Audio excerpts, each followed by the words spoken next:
Hello, and welcome to my Develop 2017 talk, titled Jumping to Conclusions. Firstly, a little bit about me. I'm Chris Wilson, the design director at our indie studio, Cardboard Sword. I've been working as an indie for about 18 months now. Previously, I worked in AAA as a level designer at both Frontier and Playground Games. Let's talk a little bit about our game, The Siege and the Sandfox. It's what we're calling a stealthvania. To us, that means two things: exploration of a single large level using a range of parkour controls, combined with a focus on measured, deliberate stealth, like a 2D thief. Here's what I'm going to cover in this talk. First, I'll take a look at the issues players have with the two distinct jumps in our game. Next, I'll cover the framework we developed for addressing these issues. And finally, I'll show you how we tested these changes were effective on a tight budget and how you can do the same with your own project. Let's start by taking a look at our jumps. We have two distinct types of jump that align to our parkour and stealth goals for the game. We intend this jump to be instinctual to help players maintain a flow during parkour. This jump is activated whenever the player is running. If the player isn't running, they'll be using what we often called the standing jump. This jump is intended for pre-planned, deliberate maneuvers to support stealth. For example, jumping onto a raised platform to avoid patrolling guards below. Our aim is to combine an instinctual platformer jump from something like Metroid with a more measured, calculated jump from something like the classic Prince of Persia. We are often compared to this game in terms of visual style, but it was also an important reference for gameplay. In this game, the jump wasn't just a reflex action. You planned out the maneuver before executing it. Once we had implemented both jumps, we felt pretty confident that not only did they feel good, but they were also well supported by our level design. So, was that reflected in our first playtest? Sadly, no. Players instinctively treated the game like a traditional platformer. From a glance, they'd already made their mind up how it played, and thus only used the running jump. Players would never deliberately use the standing jump, and if we pointed it out to them, they still didn't like it. Whenever I explained the jumps to the player, they understood them instantly, but this never occurred naturally during gameplay. Why not? I'm going to explain this with a cat gif. This is my cat Toby jumping onto the roof of our house. Notice how he makes the distance he has to jump as short as possible, despite being able to jump much further. Is this because cats are lazy? After all, they do sleep for nearly 16 hours a day, which I think sounds amazing.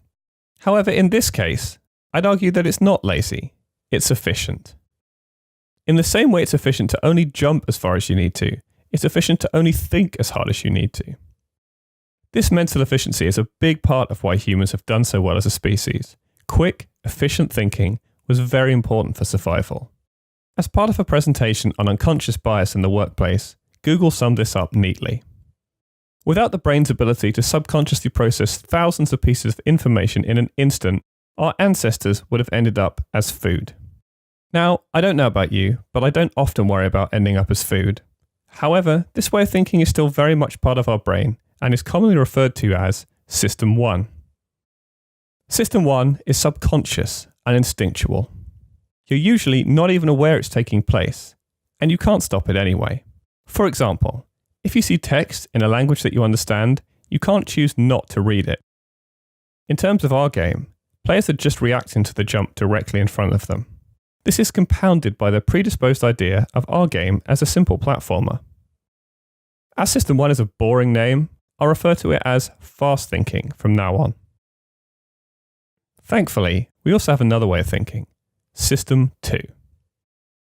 System 2 is measured and slow. It requires conscious thought, and using it constantly is exhausting. Because being constantly exhausted isn't fun, we can't rely on the player using this throughout the game. To keep it simple, I'll refer to this as slow thinking from now on. Now we know a little bit about slow and fast thinking, let's look at where we failed with our first demo. While making the demo route, we didn't really consider what the fast thinking response would be. We also didn't provide any motivation for the player to use slow thinking. There was no compelling reason not to simply run and jump throughout the whole level. Most importantly, we didn't commit to teaching the player and fell into the trap of assuming it was obvious. How do we go about teaching the player? Before starting, we set some goals for our tutorial section. Exploit fast thinking wherever possible. It may be simplistic, but it's predictable. Secondly, we want to prime for slow thinking. We want to subtly suggest to the player that they have time to apply slow thinking to the problem at hand. We also need to make sure we teach everything.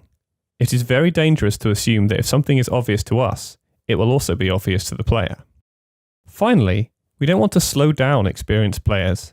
They should always be able to progress as soon as they understand a mechanic.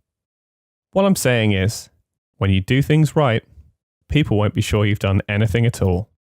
Players won't notice a good tutorial, but they'll hate a bad one. How do we ensure we do things right? Over my years as a level designer, I gradually created a framework that I use while building tutorials. Much more recently, I realized this method aligns neatly with slow and fast thinking. This method has 3 steps: frame, gate, and repeat. The majority of the examples I'm going to show come from Titanfall 2. Obviously, we don't have the same level of resources they did, but that doesn't mean we can't learn something from the final design they implemented. Let's start with framing. Framing is directing the player's attention to a single point on screen. Framing is so important because it allows the player to manage their cognitive load. If the player is forced to scan the entire screen for important information, they will revert to fast thinking and most likely miss important details. Framing allows the player to focus their efforts into one area and thus encourage slow thinking. By encouraging slow thinking, you're giving players a better chance of understanding what it is you want them to do. The first step to correctly framing is to direct the camera towards the frame itself. For first-person shooters, this can be hard work as the player is literally the camera and expects full control. Balancing player and designer intent in order to get something that feels good is a talk in itself, and I recommend looking up how they did it in Insanely Twisted Shadow Planet. For other games such as ours, the designer is able to exert a bit more control over the camera. Once you have a method that works, you need to create the frame itself. As we are using cameras, many traditional photographic techniques can be used. This is to position the camera is placed immediately following a cutscene near the start of Titanfall 2. Placing the camera in this deliberate manner following a cutscene means they've already directed the camera towards their frame. Let's look at the photographic techniques they've used to help direct player attention. A good compositional tool to use here is the rule of thirds.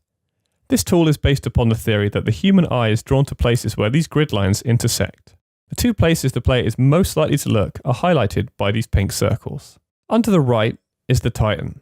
This is the player's first objective.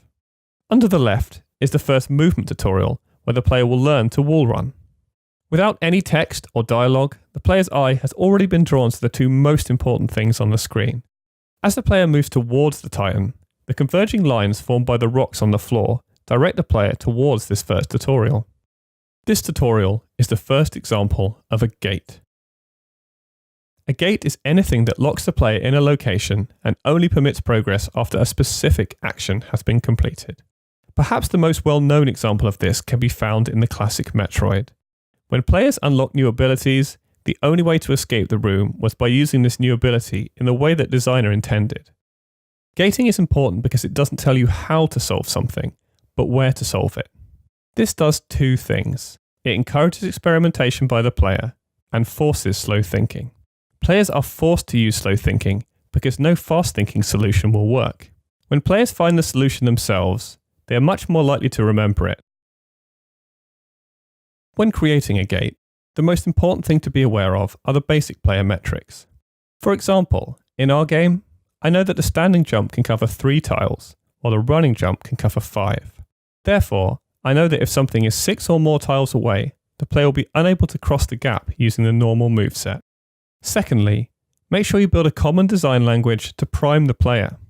Sticking with the Metroidvania theme, here's one from Axiom Verge. Every time you gain a new ability, you are shown this short sequence. You quickly learn to associate this sequence with a gating room. Another important detail, ensure the perceived risk is low.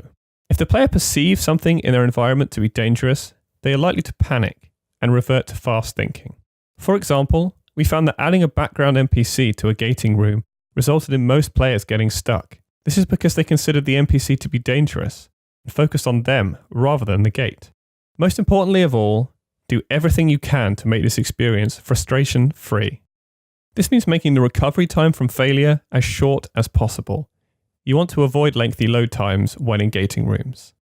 My example of this comes from the sequel to Mirror's Edge. Sadly, it's not a good example.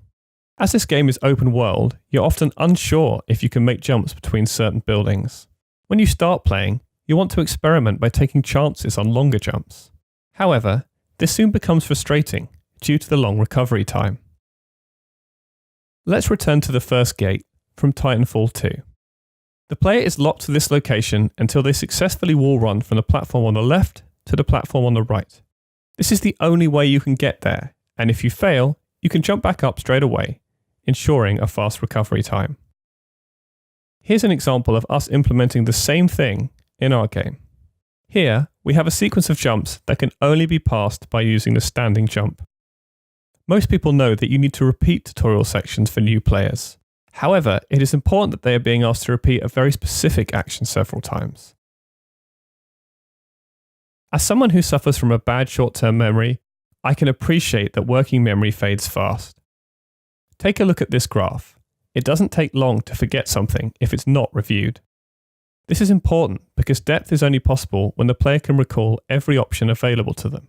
This is the exact problem we had. Players were unable to recall the standing jump and had a shallow experience as a result. When repeating examples for the player, it's important to vary the context. This means you can't just copy and paste the same example 3 times. If you do, the player will revert to fast thinking and carry out the action without really considering why. Here's a thought process you want to take place in the player's head. This looks similar to something I've seen before, so I'm going to try doing the same thing and see if it works. Even light experimentation like this is more engaging to a player. You can increase the strength of this by mixing tutorials with others and spacing them out in a specific pattern. This is known as the spacing effect. Let's see how this works in our game.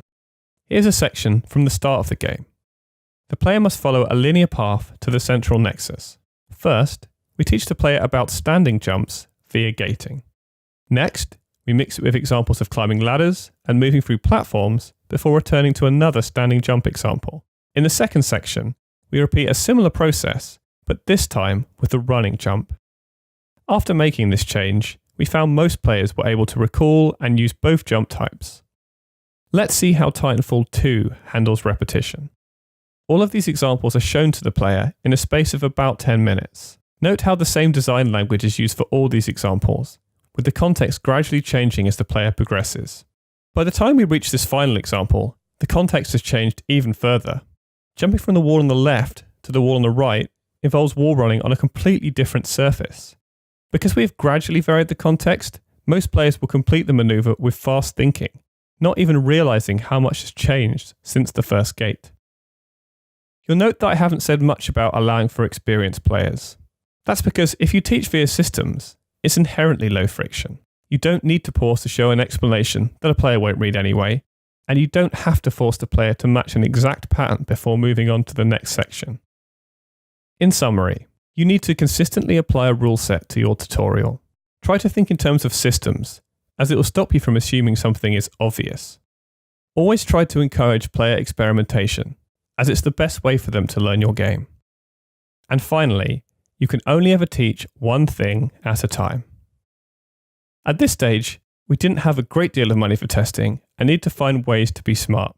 You might be thinking that you can do this yourself, but I'm sorry, you can't. You're rubbish for testing your own game. To be clear, we're not talking about a standard QA pass. We're not looking for missing features or bugs. We're testing for information encoding. We want to know if players have truly understood the concepts you've shown them, and if they'll be able to recall this information later. You're the worst possible person for this, as you have the curse of knowledge. Because you created these systems, you are unable to think like someone who doesn't already know how they work. Even if you were able to do this, you're still likely to bias towards the easiest fix, rather than the one that is best for the player. You may also be tempted to reach out to developer friends for this testing. Don't bother. Friends will sugarcoat feedback and continue playing a demo for far longer than they would if they didn't know you. Even worse than that, They are likely to interpret the problems they face internally. Ollie Devine of Ghost Town Games sums this up by saying, "Strangers tell you the problems, developers try to give you solutions."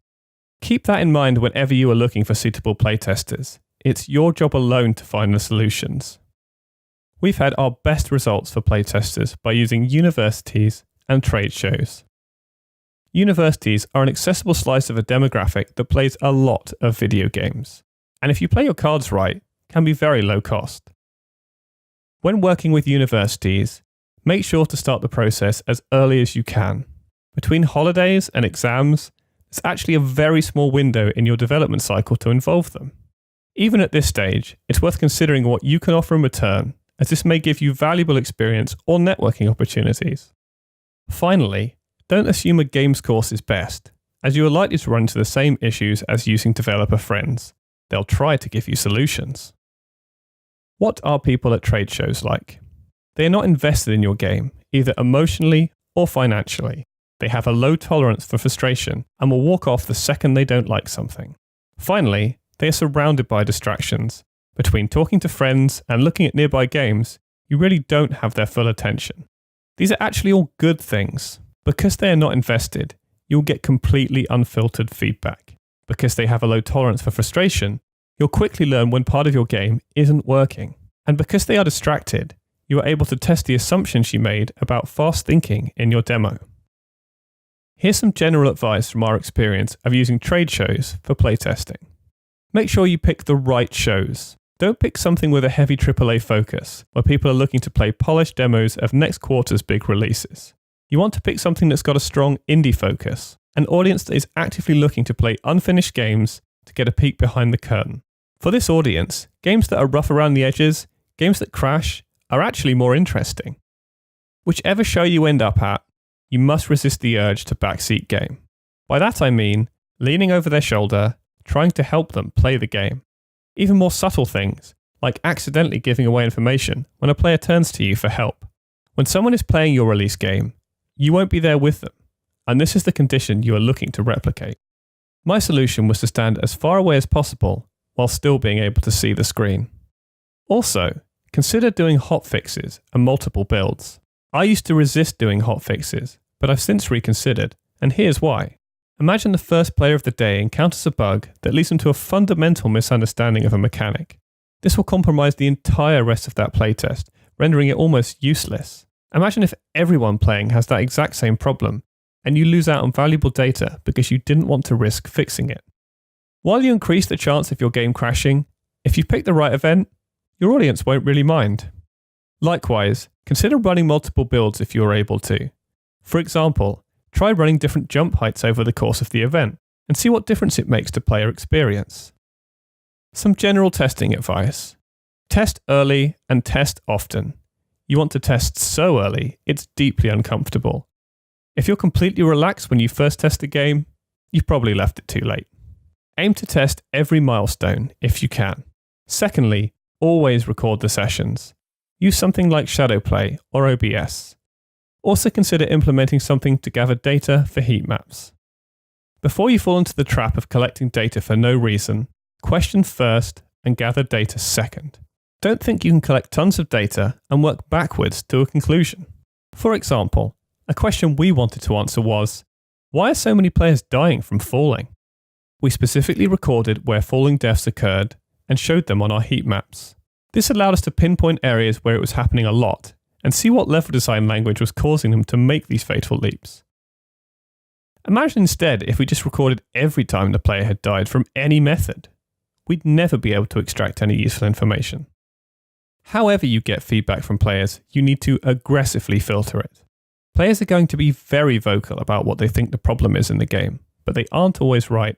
Derek Yu uses a doctor-patient analogy to get this idea across and says, like patients, players are often most in tune with how they feel about the problem rather than what is causing it.